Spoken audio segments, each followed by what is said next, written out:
Kiai Sakti penjaga kota Purbalingga dari serangan gaib. Di balik tenangnya kota, ada sosok ulama sepuh yang menahan serangan tak kasat mata dengan zikir dan doa api.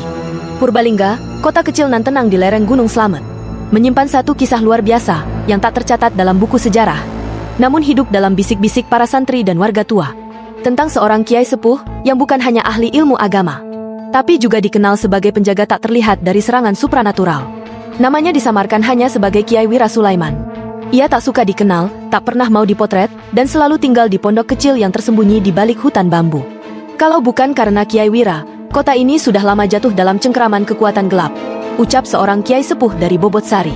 Asal-usul, santri khusus yang lulus dari Gunung Lawu. Kiai Wira dikenal sebagai lulusan pesantren tua di lereng Gunung Lawu. Tempat hanya santri tertentu yang boleh belajar, dan setiap lulusannya memiliki ilmu istimewa.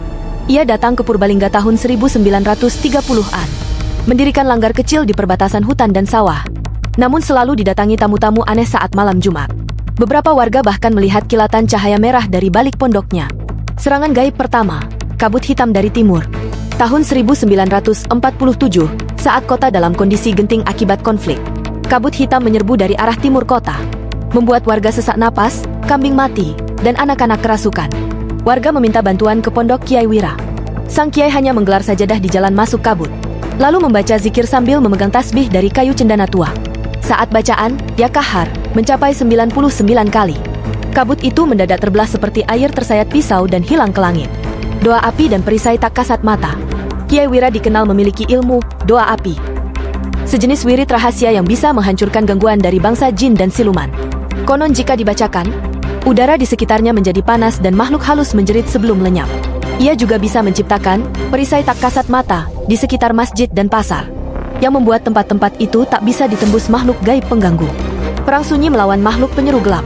Ada masanya, tiap malam Jumat Legi, ada suara azan aneh dari arah kuburan tua yang bukan berasal dari manusia. Suara itu membuat beberapa orang kesurupan dan bunuh diri. Kiai Wira lalu memimpin 9 santri pilihan, membentuk lingkaran doa di tengah lapangan.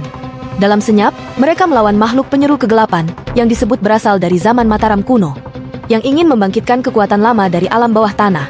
Setelah malam itu, suara azan aneh tidak terdengar lagi. Menghilangnya sang kiai. Tahun 1971, Kiai Wira berpamitan kepada santri-santri tuanya. Ia berkata dengan tenang, "Penjagaan cukup. Sekarang waktuku pulang."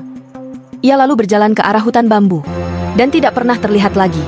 Di tempat terakhir ia sujud, sebatang pohon bambu tumbuh membentuk huruf "Wow", yang dianggap sebagai lambang penjagaan spiritual. Masihkah ada wali penjaga kota ini? Beberapa warga yakin roh Kiai Wira masih berjaga. Setiap malam Jumat, terkadang terdengar gemerincing tasbih di angin, dan bau kemenyan lembut muncul dari arah langgar tua yang kini kosong. Pernahkah kamu mendengar namanya? Atau merasakan perlindungannya? Jika ya, jangan ragu untuk bercerita. Bagikan kisah ini agar lebih banyak orang tahu bahwa perjuangan tak selalu dengan senjata, tapi juga dengan doa dan keberanian melawan kegelapan yang tak terlihat.